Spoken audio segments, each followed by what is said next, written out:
प्रिय भाई और बहनों, आज का शुभ संदेश के लिए आप सभी को हम स्वागत। चिन्ह उसके आगमन के प्रकट हो रहे, प्रभु कहता हमसे कि सतर्क रहे, जागते रहे, तैयार रहे, उसे मिलने और ऊपर उठाए जाने।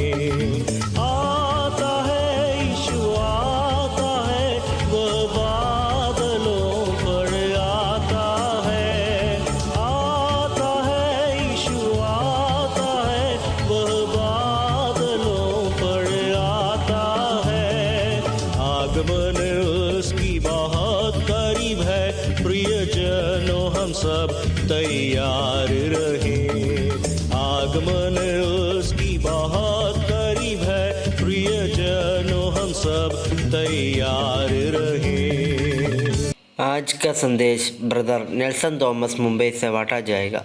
प्रार्थना के साथ सुनिए। प्रभु परमेश्वर की स्तुति हो। शुभ संदेश के हमारे सारे श्रोताओं को उद्धारकर्ता प्रभु यीशु मसीह के अति श्रेष्ठ नाम में नमस्कार और अभिनंदन। ये परमेश्वर की बहुत बड़ी दया है कि एक नया साल 2023 के शुरुआत के दिनों में पहुंचने के लिए परमेश्वर ने हमें सहायता किया। बहुत सारे लोगों को इस दिन देखने का मौका नहीं मिला। एक साल का शुरुआत जरूर हमारे दिलों में उत्साह देते हैं और एक प्रकार का उम्मीद हमारे अंदर पैदा होता है। हम चाहते हैं, हम सोचते हैं, जो पिछले साल में हम कर नहीं पाया इस नए साल में हम करेंगे। उस आशा के साथ प्रार्थना करते हैं, निर्णय लेते हैं और पूरा प्रयास करते हैं अपने जीवन को मोड़ें, अपने जीवन को एक नए रास्ते पर लेकर आए।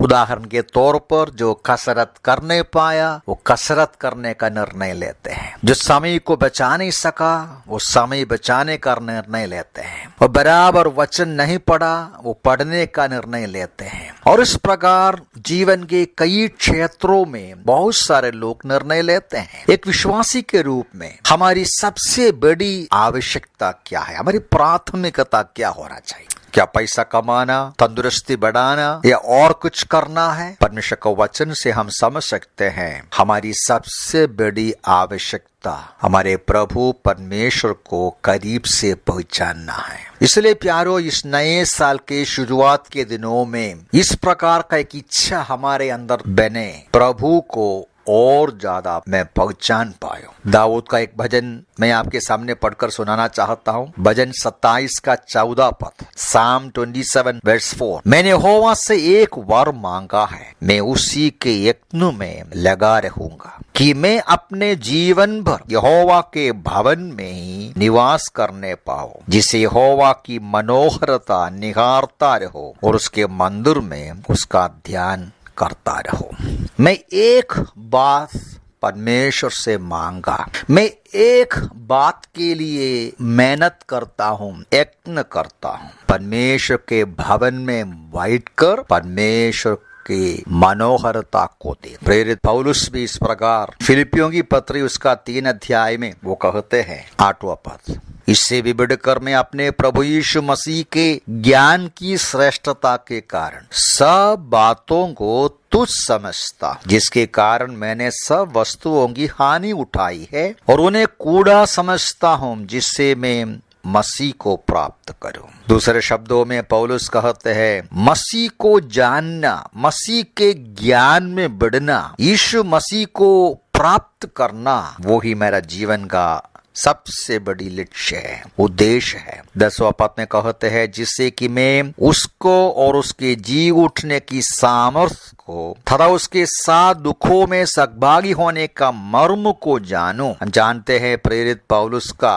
उद्धार का समय दमस्कुस के रास्ता पर वो यीशु मसीह से मुलाकात करते हैं। उसका पहला मांग ये था, प्रभु तो कौन है? 25 साल के बाद भी पौलुस का मन की खोज ये है, वो खोज रहा है, वो ढूंढ रहा है, वो मेहनत कर रहा है, मैं प्रभु को पहचानूं, करीब से पहचानूं। प्यारों, जरूर हमें करने के लिए कई बातें हैं, पाने के लिए कई बातें हैं, हमें कई अवश्य बातें हमारे सामने हैं, लेकिन सबसे बढ़कर अवश्य बात ये है यीशु मसीह को करीब से पहचानना। जब मत्ती सुसमाचार उसका 16वां अध्याय में हम पढ़ते समय यीशु मसीह स्वयं प्रेरितों से इस प्रकार पूछा 15 पद, उसने उनसे कहा, पर तुम क्या कहते हो, मैं कौन हूँ? यीशु मसीह चाहते हैं आप और मैं उसको गहराई से, करीब से पहचाने।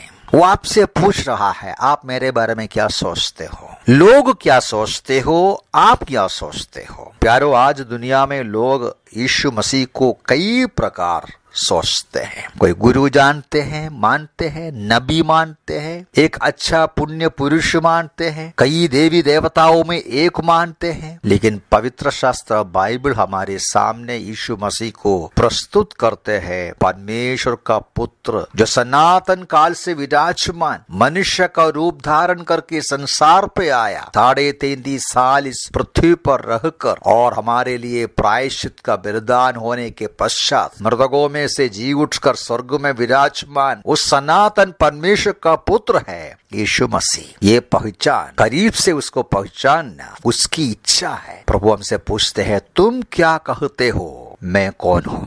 आप क्या जवाब दोगे? मत्ती सुसमाचार उसका 17वां अध्याय को देखेगा। यीशु मसीह इस प्रकार प्रेरितों से बात करने के बाद पतरस, यूहन्ना और याकूब को लेकर एक ऊंचे पहाड़ पर जाते हैं, पर्वत पर जाते हैं। वहां यीशु रूपांतर हो गया, अपनी महिमा उसको दिखाया और हम वहां पढ़ता भी है, स्वर्ग से एक आकाशवाणी हुई, ये मेरा प्रिय पुत्र है जिससे मैं अति प्रसन्न हूँ, इसकी सुनो।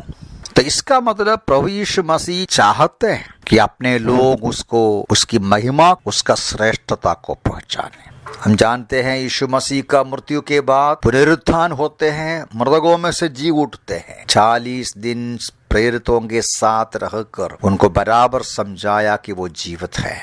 उसके बाद उसके नजर पे वो स्वर्ग में गया। कहने का तात्पर्य यह है, वर्तमान काल में जब संसार के सारे लोगों को, अधिकांश लोगों को यीशु मसीह के संबंध में विभिन्न प्रकार का विचार है, आपका मेरा कर्तव्य है मसीह का सही पहचान हमारे अंदर हो और उसको करीब से हम जान लें। प्रकाशित वाक्य में हम पढ़ते हैं, स्वर्ग में पहुंचने के बाद भी जब यूहन्ना प्रेरित पतमस के आइलैंड में अकेला था, यीशु मसीह उसको दिखाई देता है उसका सारी महिमा में। प्यारो, मुझे कहने का सारांश ये है, इस नए साल के शुरुआत के दिनों में हमारे अंदर कई प्रकार की इच्छा होगा, निर्णय होगा, लेकिन सर्वप्रथम निर्णय ये हो, यीशु मसीह को करीब से पहचाने। जब बहुत सारे लोग उसका इनकार करते, जब बहुत सारे लोग यीशु मसीह को जैसा जानना है वैसा नहीं जानते हैं, हम वचन में प्रकाशित किया हुआ, प्रकट किया हुआ मसीह यीशु को पहचाने, उसका महिमा और श्रेष्ठता को पहचाने, और उस पहचान